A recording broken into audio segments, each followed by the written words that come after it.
Hi friends, welcome to NSK reality trader. ಸ್ನೇಹಿತರೆ, ನಾವು stock ಮಾರ್ಕೆಟಲ್ಲಿ ರಿಯಾಲಿಟಿ ನೋಡಬೇಕು. ನೋಡಿ, ಪ್ರೀವಿಯಸ್ಸು ನಿಮಗೆ 2 ವೀಡಿಯೋಸ್ ಮಾಡಿದ್ದೀನಿ. ಅಡ್ವಾನ್ಸ್ ಆಗಿ ನಾವು ಚಾರ್ಟ್ಸನ್ನು ನೋಡ್ತೀವಿ. ಸ್ನೇಹಿತರೆ, ಇದು ಗಿಫ್ಟ್ ನಿಫ್ಟಿ ಈಗ ಓಪನ್ ಆಗ್ತಿರೋದು. ಆದರೆ ನೋಡಿ, ನಿಮಗೆ ನಿನ್ನೆ ಎಲ್ಲಿ ಮಾರ್ಕೆಟು 22,900 ರೂಪಾಯಿ ನಿಮಗೆ ಫ್ರೀ ಮಾರ್ಕೆಟ್ ಅಪ್ಡೇಟ್ ತೋರಿಸಿತ್ತು, ಗಿಫ್ಟ್ ನಿಫ್ಟಿ ಏನು ತೋರಿಸಿತ್ತು. ಆದರೆ ಇಲ್ಲಿ ಓಪನ್ ಆದರೂ ಏನಾಗತ್ತೆ ಅನ್ನೋದು ನಿಮಗೆ ಮಾರ್ನಿಂಗು ನಿಫ್ಟಿ ಓಪನ್ ಆಗೋಕ್ಕೆ ಮುಂಚೆನೇ ನಿಮ್ಗೆ ಹೇಳಿದ್ದೆ, ಓಕೆನಾ.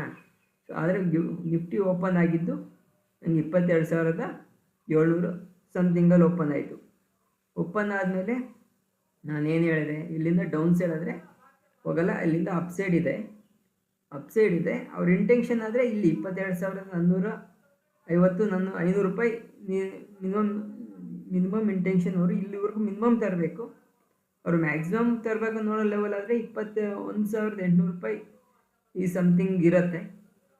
ಈ ಪಾಯಿಂಟ್ ಇಲ್ಲಿವರೆಗೂ ತರೋ ಒಂದು ಯತ್ನ ಟ್ರೈ ಮಾಡ್ತಾರೆ. ಬಟ್ ಈಗಿರೋ ಮೂಮೆಂಟಲ್ಲಿ ನಮ್ಗೆ ಇಲ್ಲಿವರೆಗೂ ಬರೋದು ಡೌಟೇ. ಅಟ್ಲೀಸ್ಟ್ ಅಂದರೆ ನಮಗೆ ಈ ಒಂದು ಏರಿಯಾವರೆಗೂ ಬಂದು ರಿವರ್ಸಲ್ ಆಗ್ಬೋದು. ಏಕೆಂದರೆ ಈ ಒಂದು ಏರಿಯಾ ಹೆವಿ ಬೈ ಆರ್ಡರ್ಸ್ ಇದೆ. ಹೆವಿ ಬೈ ಆರ್ಡರ್ಸ್ ಇರೋದಕ್ಕೆ ಈಗಿರೋ ಜೋಶಲ್ಲಿ, ಈಗ ಮಾರ್ಕೆಟಲ್ಲಿ ಎಲ್ಲ ಗುಡ್ ನ್ಯೂಸ್ ಬರ್ತಾ ಇರತ್ತಲ್ವಾ, ಆ ಒಂದು ಜೋಶಲ್ಲಿ ಹೋಗ್ತಿದೆ ಹೊರತು ನಮಗೆ ಈ ಏರಿಯಾದಲ್ಲಿ ಹೆವಿ ಸೆಲ್ ಆರ್ಡರ್ಸ್ ಇದೆ. ಮಾರ್ಕೆಟಲ್ಲಿ ಯಾವುದೋ ಒಂದು ಬ್ಯಾಡ್ ನ್ಯೂಸ್ ತರ್ತಾರೆ, ನನಗೆ ಗೊತ್ತಿದ್ದು ಈ ಒಂದು ಏರಿಯಾಗೆ ಬಂದಮೇಲೆ ಯಾವುದೋ ಒಂದು ಬ್ಯಾಡ್ ನ್ಯೂಸ್ ತರ್ತಾರೆ. ಅವ್ರ ಇಂಟೆನ್ಷನ್ ಏನು, ಇಲ್ಲಿವರೆಗೂ ತರೋಕ್ಕೆ. ಟ್ರೆಂಡ್ ಆದರೆ ಅಪ್ ಟ್ರೆಂಡೇ, ಟ್ರೆಂಡಿಗೇನು ಮೋಸ ಇಲ್ಲ, ಓಕೆನಾ. ಟ್ರೆಂಡ್ ರಿವರ್ಸಲ್ ಅಂತ ಈ ಒಂದು ಏರಿಯಾದಲ್ಲಿ ನಾವು ನೋಡಿದ್ವಿ. ಟ್ರೆಂಡ್ ರಿವರ್ಸಲ್ ಅಂತ ತುಂಬ ಸ್ಟಾಕ್ಸ್ ನಾವು ಎಕ್ಸಿಟ್ ಆದ್ವಿ. ಯಾಕೆಂದರೆ ಟ್ರಂಪ್ ಟಾರಿಫು ಒಂದು ಏನು ಟಾರಿಫ್ಸ್ ಇತ್ತು, ಅದರೊಂದು ಇಂಪ್ಯಾಕ್ಟು ನಿಮಗೆ ಇಲ್ಲಿ ತೋರಿಸಿದೆಯಲ್ವಾ.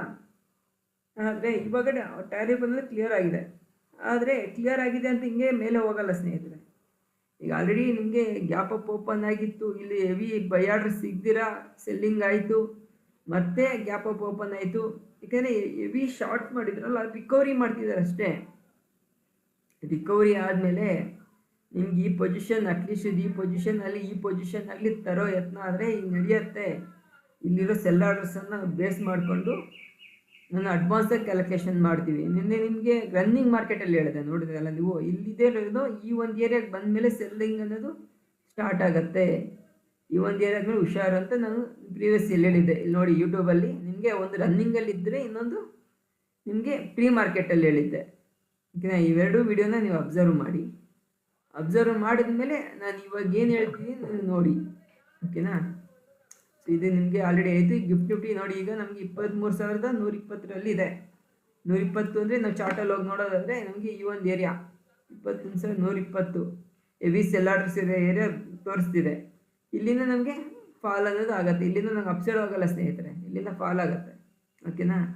ಒಂದು ವೇಳೆ ಅಪ್ಸೈಡ್ ಹೋದ್ರೂ ನಮಗೆ ಎಂಟೈರ್ ಟ್ರೆಂಡು ಅಪ್ ಟ್ರೆಂಡ್ ಆದ್ರೂ ಈ ಒಂದು ಏರಿಯಾ ತರಬೇಕು. ತಂದ್ರೇ ನಾವೇನಾದರೂ ಮತ್ತೆ ಫ್ಯೂಚರ್ಸ್ ನೋಡೋದಕ್ಕೆ ಒಂದು ಅವಕಾಶ ಹೊರತು ಹಿಂಗೇ ಮೇಲೆ ಹೋಗುತ್ತೆ ಅಂತ ಹೈಪರ್ ಅಗ್ರೆಸಿವ್ ಆಗಿ ನೀವು ಹೋಗಿದ್ದೀರಿ ಅಂತ ಯೂಸ್ ಲಾಸ್ ಆಗ್ತೀರಾ. ಸೊ ಈ ಟೈಮಲ್ಲಿ ನಮ್ಮನ್ನು ಟ್ರ್ಯಾಪ್ ಮಾಡೋಕ್ಕೆ ನೋಡ್ತೀವಿ. ಇದೆಲ್ಲ ಟ್ರ್ಯಾಪ್ಸ್ ಸ್ನೇಹಿತರೆ. ನೀವು ಅಪ್ ಟ್ರೆಂಡು ಗುಡ್ ನ್ಯೂಸು ಅಂದ್ಕೊಂಡು ನೀವು ಮುಂದೆ ಹೋದರೆ ನಿಮ್ಗೆ ಟ್ರ್ಯಾಪ್ ಆಗಬೇಡಿ. ಬರಲಿ ಅಟ್ಲೀಸ್ಟ್ ಈ ಒಂದು ಏರಿಯಾ ಬರಲಿ. ಇಲ್ಲಿಂದ ಎಲ್ಲಿವರೆಗೂ ಬಂದು ಎಲ್ಲಿಂದ ರಿವರ್ಸ್ ಎತ್ಕೊಳುತ್ತೆ ರನ್ನಿಂಗಲ್ಲಿ ನಿಮ್ಗೆ ಹೇಳ್ತೀನಿ. ಆ್ಯಕ್ಚುಲಿ ಮಂಗಳವಾರ ಇನ್ನು ಮಾರ್ಕೆಟ್ ಇರೋದು, ಮಂಗಳವಾರ ನಿಮಗೆ ರನ್ನಿಂಗಲ್ಲಿ ಹೇಳ್ತೀನಿ, ಓಕೆನಾ. ರನ್ನಿಂಗಲ್ಲಿ ಹೇಳಿದಾಗ ನಿಮ್ಗೆ ಅಲ್ಲಿ ಗೊತ್ತಾಗುತ್ತೆ ಮಾರ್ಕೆಟಲ್ಲಿ ಏನು ನಡೀತಿದೆ ಅಂತ, ಓಕೆನಾ. ಹಂಗಂತ ಪುಟ್ ಸೈಡು ಇಲ್ಲಾಂದರೆ ಇದನ್ನು ಕಾಲ್ ಸೆಲ್ ಮಾಡೋದು ಮಾಡೋಕ್ಕೆ ಹೋಗಬೇಡಿ. ಸೆಲ್ ಆರ್ಡರ್ ಕರೆಕ್ಟೇ, ಆದರೆ ಅಲ್ಲಿರೋ ಪ್ರೆಜರ್ ನೋಡ್ಕೋಬೇಕಾಗತ್ತೆ. ಇಲ್ಲಿ ಸೆಲ್ ಆರ್ಡರ್ಸ್ ಇದೆ ಕರೆಕ್ಟು, ಹೆವಿ ಸೆಲ್ ಆರ್ಡರ್ಸ್ ಇದೆ. ಬೈಯಿಂಗು ಯಾವ ರೇಂಜಲ್ಲಿ ನಡೆಯುತ್ತೆ ಅನ್ನೋದನ್ನು ಬೇಸ್ ಮಾಡಬೇಕು. ನೋಡಿ, ನಿಮಗೆ ಈ ಒಂದು ಏರಿಯಾದಲ್ಲೇ 22,700 ಈ ಸಮಥಿಂಗಲ್ಲಿದ್ದಾಗೆ ನೀವು ವಿಡಿಯೋ ನೋಡಿ. ಸಮಥಿಂಗಲ್ಲಿದ್ದಾಗೆ ನಾನು ನಿಮಗೆ ಇಂಟಿಮೇಷನ್ ಕೊಟ್ಟೆ, ಈ ಒಂದು ಏರಿಯಾದಲ್ಲಿ ಸೆಲ್ಲಿಂಗ್ ಹಿಟ್ಟಾಗಿ ಸೆಲ್ ಆರ್ಡರ್ಸ್ ಹಿಟ್ಟಾಗಿ ಡೌನ್ ಸೈಡ್ ಬರುತ್ತೆ ಅಂತ. ಇವತ್ತು ಹೇಳ್ತೀನಿ ನಿಮಗೆ, ಈ ಏರಿಯಾದಲ್ಲಿ ಇನ್ನು ಸೆಲ್ ಆರ್ಡರ್ಸ್ ತುಂಬಾ ಇದೆ, ಕ್ಲಿಯರ್ ಆಗಿಲ್ಲ. ಅವು ಸ್ವಲ್ಪ ಕ್ಲಿಯರ್ ಆಗಿದೆ ಅಷ್ಟೇ. 0.01% ಕ್ಲಿಯರ್ ಆಗಿದೆ ಅಷ್ಟೇ. ಇನ್ನೂ ತುಂಬ ಸೆಲ್ ಆರ್ಡರ್ಸ್ ಇದೆ. ಆ ಸೆಲ್ ಆರ್ಡರ್ಸ್ನ ಕ್ಲಿಯರ್ ಮಾಡ್ಕೋಬೇಕು. ಸ್ವಲ್ಪ ಟೈಮ್ ಎತ್ಕೊಳ್ಳುತ್ತೆ. ನನಗೆ ಗೊತ್ತಿದ್ದು ಡೌನ್ ಸೈಡ್ ಬಂದು ಬಲ ಈಗ ಸಿಂಹ ಗರ್ಜನೆ ಮಾಡ್ಕೊಂಡು, ಸಿಂಹ ಏನು ಒಂದೇ ಜೋಶಲ್ಲಿ ಹೋಗಿ ಯಾವ್ದ್ರ ಮೇಲೆ ಬೀಳಲ್ಲ, ಅದೇನು ರಿವರ್ಸಲ್ಲು ಕೋಪ ತೆಗೆದ್ಕೊಂತಂತೆ ಭಯ ಬಿದ್ದು ಹಿಂದೆ ಬರುತ್ತೆ. ಓಕೆನಾ? ಸೊ ಎಕ್ಸಾಂಪಲ್ಸ್ ಕರೆಕ್ಟಾಗಿ ಹೇಳಕ್ಕೆ ಬರಲ್ಲ ನನಗೆ. ಓಕೆ, ಸೊ ನೀವು ಯೋಚನೆ ಮಾಡಿ, ಈ ಒಂದು ಏರಿಯಾ ಬಂದ ಮೇಲೇ ಏನಾದರೂ ಥಿಂಕಿಂಗು, ಅಟ್ಲೀಸ್ಟ್ ಆದರೆ ಈ ಒಂದು ಏರಿಯಾ ಬರಬೇಕು, ಬಂದಮೇಲೆ ಮೂಮೆಂಟ್ ನೋಡೋಣ. ಬ್ಯಾಡ್ ನ್ಯೂಸ್ ಏನೋ ಒಂದು ಬರುತ್ತೆ. ಸೊ ನನಗೆ ಗೊತ್ತಿದ್ದು ಬರಬೇಕು. ಇದಕ್ಕೆ ನಾನು ಸ್ಟಾಕ್ಸ್ ನೋಡೋದಾದರೆ ತುಂಬ ಸ್ಟಾಕ್ಸ್ ಇದೆ ಸ್ನೇಹಿತರೆ, ತುಂಬ ಸ್ಟಾಕ್ಸು ಒಳ್ಳೊಳ್ಳೆ ಪ್ರೈಸಲ್ಲಿದ್ದಾರೆ. ನಾವು ಟ್ರಂಪ್ ಟಾರಿಫಿಂದ ತುಂಬ ಭಯ ಬಿದ್ದು ಸ್ಟಾಕ್ಸನ್ನು ಪ್ರಾಫಿಟಲ್ಲಿರೋ ಎಕ್ಸಿಟ್ ಆಗಿದ್ದೆ. ಈಗ ಆ ರೇಟಿಗೆ ಮತ್ತೆ ಬರಲ್ಲ. ಅಫ್ಕೋರ್ಸ್ ಈಗಿರೋ ಸ್ಟಾಕ್ಸಲ್ಲಿನೂ ಆ ರೇಟ್ಸಲ್ಲಿ ಓಕೆ ಅನ್ನೋಂಥ ರೇಟ್ಸು ಇದ್ದಾವೆ. ನೀವು ಫೈನಾನ್ಷಿಯಲ್ ಅಡ್ವೈಸರ್ನ ನೀವು ಮಾತಾಡಿ ನೀವು ಕ್ಲಿಯರೆನ್ಸ್ ತೆಗೆದುಕೊಳ್ಳಿ. ಫಸ್ಟ್ ನೋಡೋದು ಇಂಡಸ್ಇಂಡ್ ಬ್ಯಾಂಕ್.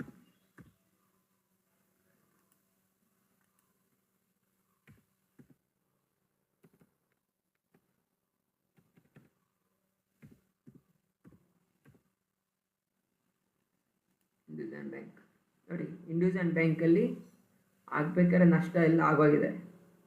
ಆ್ಯಕ್ಚುಲಿ ನಮ್ಮ ಎಂಟ್ರಿ ಅದರಿಂದ ಲೋ ಲೆವೆಲಲ್ಲಿ ಇತ್ತು, ಪ್ರಾಫಿಟ್ಸನ್ನು ಬುಕ್ ಮಾಡ್ಕೊಂಡು, ಯಾಕೆಂದರೆ ಈ ಟ್ರಂಪ್ ಟ್ಯಾರಿಫಿಂದ. ಸೊ ಇನ್ನು ಸ್ವಲ್ಪ ಅಗ್ರೆಸಿವ್ ಆಗಿ ನಿನ್ನೆ ನಾನು ಮಾರ್ನಿಂಗಲ್ಲೇ ಎಂಟ್ರಿ ಆಗಿದೆ. ನಂಗೆ ಆಲ್ಮೋಸ್ಟ್ ನನ್ನ ಎಂಟ್ರಿ ಎಷ್ಟಿದೆ ಅಂದರೆ 680.49 ಪೈಸೆಯಲ್ಲಿದೆ. 680.49 ಪೈಸೆ ಅಂದರೆ ಓಪನಿಂಗಲ್ಲೇ ಸ್ವಲ್ಪ ಮೂಮೆಂಟಲ್ಲೇ ಎತ್ಕೊಂಡೆ. ಯಾಕಂದರೆ ಮೂಮೆಂಟ್ ಗೊತ್ತಾಗೋಯ್ತಲ್ಲ ನನಗೆ, ಕ್ಲಿಯರ್ ಪಿಕ್ಚರ್ ಗೊತ್ತಾಗೋಯ್ತು. ಗೊತ್ತಾದ್ಮೇಲೆ ಎಂಟ್ರಿ ಆಗೋಣ. ಇದು ಇವಾಗ ಕ್ಲಿಯರ್ ಪಿಕ್ಚರ್ ಇದೆ. ಇನ್ನು ಒಂದು ಮಂತಲ್ಲಿ ನೋಡಿ ನಿಮಗೆ ಅಟ್ಲೀಸ್ಟ್ ಒಂದು 800 ರೀಚ್ ಆಗಿರುತ್ತೆ.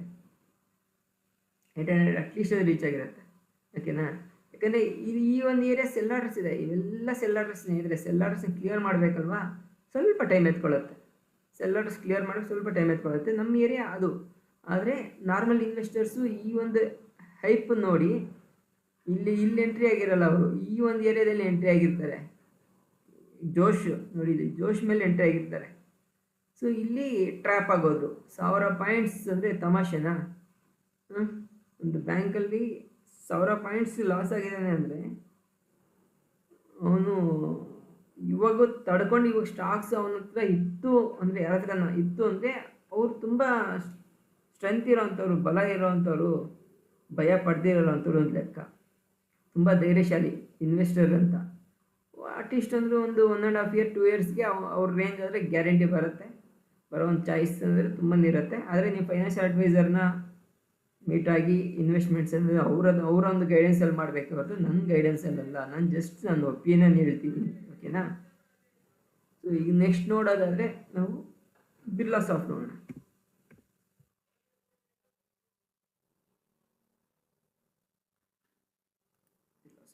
ಓಕೆ, ಬಿರ್ಲಾ ಸಾಫ್ಟ್ ನಾವು ನೋಡಿ ಓಪನ್ ಆಗಿದೆ ಅಲ್ವಾ. ಬಿರ್ಲಾ ಸಾಫ್ಟಲ್ಲಿ ನೋಡಿ, ಟ್ರಂಪ್ ಟಾರಿಫಿಂದ ನಾವು ಭಯಪಟ್ವಿ, ಇಲ್ಲ ಅನ್ನಲಿಲ್ಲ, ಟ್ರಂಪ್ ಟಾರಿಫಿಂದ. ಆದರೆ ಇಲ್ಲಿಂದ ನಿಮಗೆ ಬೈಯಿಂಗ್ ಬರ್ತಿದೆ. ಇಲ್ಲಿರೋ ಸೆಲ್ ಆರ್ಡರ್ಸ್ ಕ್ಲಿಯರ್ ಮಾಡಿಕೊಂಡು ಅಪ್ಸೈಡ್ ಹೋಗೋ ಮೂಮೆಂಟ್ ಕಾಣಿಸ್ತಿದೆ. ಯಾಕೆಂದರೆ ಟ್ರಂಪ್ ಟಾರಿಫಿಂಗು ಕ್ಲಿಯರ್ ಆಯ್ತಲ್ಲ. 3 months ಪುಷ್ ಅಂದ್ರೂ ಏನಿಲ್ಲ ಅಂತಲೇ ಲೆಕ್ಕ. ಯಾಕೆಂದರೆ ಅವ್ರಿಗೂ ಒಂದು ಯೋಚನೆ ಮಾಡೋ ಒಂದು ಟೈಮ್ ಸಿಕ್ಕಿದೆ. 3 months ಅಂದರೆ ಅವರು ನಮಗೇನು ತೊಂದರೆ ಆಗೋದು ಅದರಿಂದ. ಅವ್ರ ಫೋಕಸ್ ಚೈನಾ ಆಗಿರ್ಬೋದು, ಇಂಡಿಯಾ ಅಲ್ಲ. ಇಂಡಿಯಾ ನಾವು ಯಾವತ್ತೂ ಒಬ್ಬರ ಮೇಲೆ ಮಣ್ಣು ಹಾಕೋ ಒಂದು ಪ್ರಯತ್ನ ಮಾಡಲ್ಲ. ನಮ್ಮದೇನಿದ್ರು ಕೂಲಾಗಿರ್ತೀವಿ. ಸೊ ಅವರು ಕಮ್ಮಿ ಆಗ್ತಾರೆ, ಇನ್ನೊಂದು ಪರ್ಸೆಂಟೇಜ್ ಕಮ್ಮಿ ಮಾಡೋ ಒಂದು ಅವಕಾಶ ಇದೆ. ನಮಗೆ ಗೊತ್ತಿದ್ದು ಪೂರ್ತಿ ಕ್ಲಿಯರ್ ಮಾಡ್ತಾರೆ ನಾನು ಅಂದ್ಕೊಳ್ಳಲ್ಲ. ಅಟ್ಲೀಸ್ಟ್ ಒಂದು 15%, 26ಇಂದ ಒಂದು 10% ಡ್ರಾಪ್ ಮಾಡ್ಬೋದು. 3 months ಟೈಮ್ ಇದೆ ಅಲ್ವಾ. ಆನಂತರ ನೋಡಿ 3 months ಅಷ್ಟರೊಳಗೆ ನಮಗೆ ಸ್ಟಾಕ್ಸು ಅಲ್ಲಿ ಈ ಒಂದು ಏರಿಯಾದಲ್ಲಿ ಮತ್ತೆ ಸಿಗಲ್ಲ. ಹಾಗೆ ಓಕೆನಾ? ಹಂಗಂತ ನೀವು ನಾನು ಹೇಳಿದ್ದೀನಿ ಅಂತ ಎಂಟ್ರಿ ಆಗಬೇಡಿ. ನಿಮ್ಮ ಫೈನಾನ್ಷಿಯಲ್ ಅಡ್ವೈಸರ್ನ ಮೀಟಾಗಿ ಅವರೊಂದು ಒಪಿನಿಯನ್ ತೆಗೆದುಕೊಳ್ಳಿ. ಇದು ನಿಮಗೆ ಸೆಲ್ ಆರ್ಡರ್ಸ್ ಇಟ್ಟಾಗಿ ಡೌನ್ ಸೈಡ್ ಬಂದಿದೆ ಹೊರತು ಇನ್ನು ಕೆಳಕ್ಕೆ ಹೋಗುತ್ತೆ ಅಂತಲ್ಲ. ಕೆಳಗಡೆ ಬೈ ಆರ್ಡರ್ಸ್ ಇದೆ, ನಿಮಗೆ ಓವರಾಲಾಗಿ ಅಪ್ಸೈಡ್ ಹೋಗುತ್ತೆ ಇಲ್ಲಿಂದ. ಓಕೆನಾ? ಇದು ನೋಡಿ ಎಲ್ಲಿಂದ ಬಂದಿದೆ, ನಮಗೆ 800 ರೂಪಾಯಿಂದ ಬಂದಿದೆ. ಎಲ್ಲಿ ನಮ್ಗೆ ಸಿಗ್ತಾ ಇರೋದು 350 ರೂಪಾಯಿ. ಎಲ್ಲಿಗೆ ಡಿಫ್ರೆನ್ಸು? ತುಂಬ ಡಿಫ್ರೆನ್ಸ್ ಅಲ್ವಾ? ಆ್ಯಕ್ಚುಲಿ ಇದು ಇನ್ನೂ ಕಮ್ಮಿ ರೇಟಲ್ಲಿ ನಾನು ಎತ್ಕೊತಿದ್ದೆ. ನಾನು ನಿಮ್ಗೆ ಹೇಳಿದ್ನಲ್ಲ, ಟ್ರಂಪ್ ಟಾರಿಫು ಮೈನ್ ಇಶ್ಯೂ ಆಗಿದೆ ಟ್ರಂಪ್ನಿಂದ. ಓಕೆ, ಈಗ ನೆಕ್ಸ್ಟ್ ನೋಡೋದಾದರೆ ನಾವು ಸಂಘವಿ ಮೂವರ್ಸ್ ನೋಡೋಣ.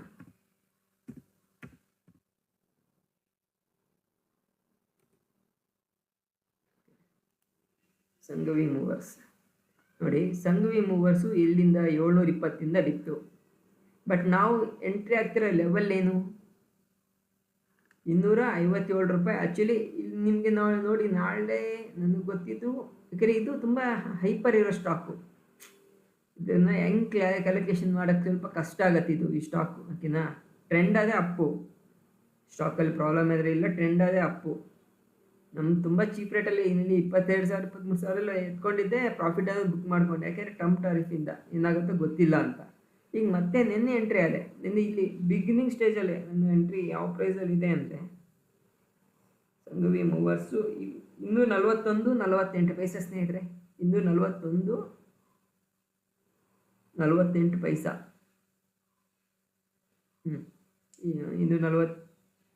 42 ಅಂದ್ಕೊಳ್ಳಿ. 42ರಿಂದ 17 ರೂಪಾಯಿ ರೈಸ್ ಆಯಿತು. 321 ಸ್ಟಾಕ್ ಇದೆ ಹತ್ರ. ಅಂದರೆ ಎಷ್ಟೊಂದು ಕಾನ್ಫಿಡೆನ್ಸ್ ನನಗಿದೆ ಆ ಸ್ಟಾಕ್ ಮೇಲೆ. ಆಲ್ಮೋಸ್ಟ್ ಈಗಿರೋ ಪ್ರೈಸ್ ಅಂದರೆ 82,000 ರೂಪಾಯಿ, ಇನ್ವೆಸ್ಟ್ಮೆಂಟ್ 77,000 ರೂಪಾಯಿ. ಓಕೆಯಾ? ಇದರ ರೇಂಜು ಇದಲ್ಲ ಸ್ನೇಹಿತರೆ. ಈ ಕಂಪ್ನಿ ರೇಂಜು ಇದಲ್ಲ. 250 ರೂಪಾಯಿ, 260 ಇದು ರೇಂಜ್ ಅಲ್ಲ. ಇದು ರೇಂಜ್ ಏನು ಗೊತ್ತಾ? ಅಟ್ಲೀಸ್ಟ್ ಅಂತಲೂ ಒಂದು 600 ರೂಪಾಯಿ ನೀರಷ್ಟು ಬಂದರೆ ಇದು ರೇಂಜು.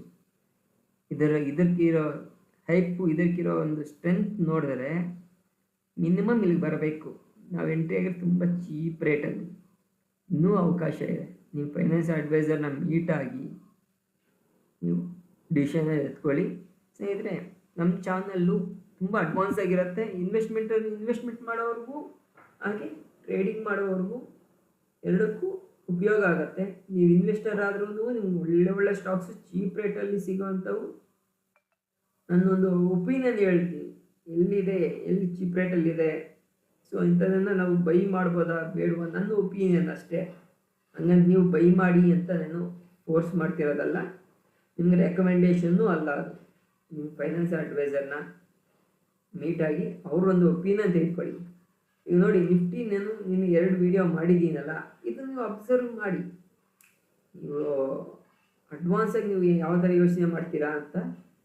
ನಾರ್ಮಲ್ ಟ್ರೇಡರ್ಗೂ ಸ್ಮಾರ್ಟ್ ಟ್ರೇಡರ್ಗೂ ಡಿಫ್ರೆನ್ಸ್ ಏನು ನಿಮ್ಗೆ ಇಲ್ಲೇ ಗೊತ್ತಾಗುತ್ತೆ. ನಿಮಗೆ ಆಲ್ರೆಡಿ ಮೆನ್ಷನ್ ಮಾಡಿರೋದೇನು, ಇದು ಮೋಸಗಾರರ ಪ್ರಪಂಚ. ಇಲ್ಲಿ ಸ್ಮಾರ್ಟ್ ಟ್ರೇಡರ್ ಹಾಗೂ ಲಾಂಗ್ ಟರ್ಮ್ ಇನ್ವೆಸ್ಟರ್ಸ್ಗೆ ಮಾತ್ರ ಉಳಿಗಾಲ.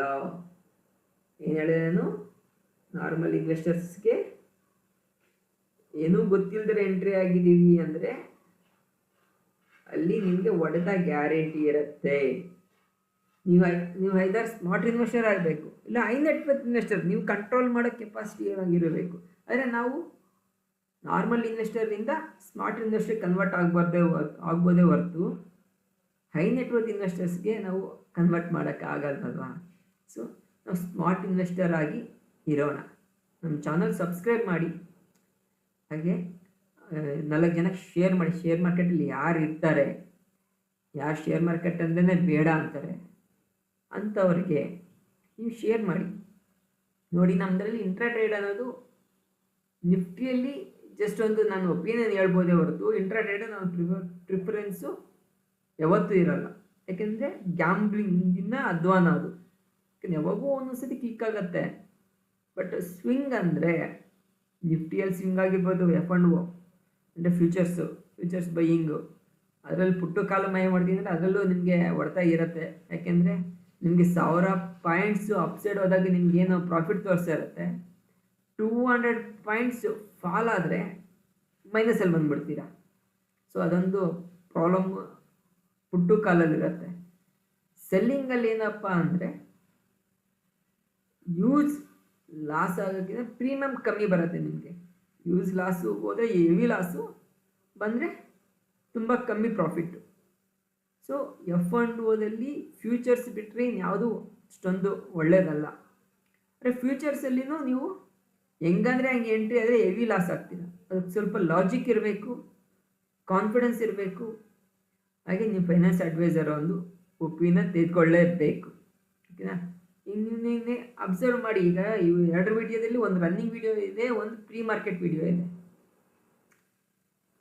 ಅಬ್ಸರ್ವ್ ಮಾಡಿ, ನಿಮ್ಗೆ ಇಷ್ಟ ಆಯಿತು ಅಂದರೆ ಈ ಚಾನಲ್ಲು ವರ್ತು, ನಿಮಗೆ ಏನೋ ಒಂದು ಒಳ್ಳೆಯ ವಿಷಯ ಹೇಳ್ತಿದೆ. ಇದು ನ್ಯೂಸ್ ಬೇಸ್ಡ್ ಚಾನಲ್ ಅಲ್ಲ ಸ್ನೇಹಿತರೆ. ನಿಮ್ಗೆ ಮೊದಲು ಹೇಳ್ತೀವಿ, ನ್ಯೂಸನ್ನು ನೋಡಿ ಡಿಸೈಡ್ ಆಗೋಂಥ ಚಾನಲ್ ಅಲ್ಲ. ನ್ಯೂಸಸ್ ನೋಡ್ತೀವಿ, ಯಾವ ಥರ ನ್ಯೂಸ್ ನೋಡ್ತೀವಿ? Major news. ಈಗ ಟ್ರಂಪ್ ನ್ಯೂಸ್ ಇತ್ತಲ್ಲ, ಟ್ರಂಪ್ ತಾತ ಏನು ಇವಿ ಟಾರಿಫ್ ಆಗ್ತಾ ಅದೊಂದು ನ್ಯೂಸು, ಅದೊಂದು ಅಂತ ಹೈಲೈಟ್ ನ್ಯೂಸ್ ನೋಡ್ತೀವಿ. ಈಗ RBI ರೇಟ್ ಕಟ್ಸ್ ಆಗಲಿ ಇಂಥವು ನೋಡ್ತೀವಿ ಹೊರತು ಸಣ್ಣ ಪುಟ್ಟ ನ್ಯೂಸಸ್ ಎಲ್ಲ ನಾವು ಕನ್ಸಿಡರ್ ಮಾಡಲ್ಲ. ನಮ್ಮ ಇನ್ವೆಸ್ಟ್ಮೆಂಟು ಹಂಗೆ ಟ್ರೇಡಿಂಗ್ ಸ್ಟೈಲೇ ಬೇರೆ. ನಾರ್ಮಲ್ ಇನ್ವೆಸ್ಟರ್ಸ್ಗೂ ಇದಕ್ಕೂ ತುಂಬ ಡಿಫ್ರೆನ್ಸ್ ಇದೆ. ಸೊ ನಮ್ಮ ಚಾನಲ್ ಸಬ್ಸ್ಕ್ರೈಬ್ ಆಗಿ, ನೀವು ಹಂಗೆ ಶೇರ್ ಮಾಡಿ, ಲೈಕ್ ಮಾಡೋದು ಮಾತ್ರ ಮರ್ತೋಗಬೇಡಿ. ನೀವು ಹಾಗೆ ಸ್ಮಾರ್ಟ್ ಟ್ರೇಡರ್, ನೀವು ಟ್ರೇಡರ, ಇನ್ವೆಸ್ಟರ ಅನ್ನೋದು ನಾನು ಮೆನ್ಷನ್ ಮಾಡಿದ್ರೆ, ಸೊ ನಿಮಗೆ ಯಾವುದನ್ನ ಸ್ಟಾಕ್ಸ್ ಬೇಕಾದರೆ ನೀವು ಕೆಳಗಡೆ ಮೆನ್ಷನ್ ಮಾಡಿ, ನಿಮಗೆ ವರ್ತ್ ಆಗೋಂಥ ಒಂದು ಇನ್ಫಾರ್ಮೇಷನ್ ಕೊಡೋಕ್ಕೆ ನಾನು ಟ್ರೈ ಮಾಡ್ತೀನಿ. ಓಕೆ, ಥ್ಯಾಂಕ್ ಯು ಸ್ನೇಹಿತರೆ, thank you very much. Subscribe ಮಾತ್ರ ಮಾಡಬೇಡಿ, ಮರ್ತೋಗಬೇಡಿ, ಸಬ್ಸ್ಕ್ರೈಬ್ ಮಾಡಿ. ಓಕೆನಾ?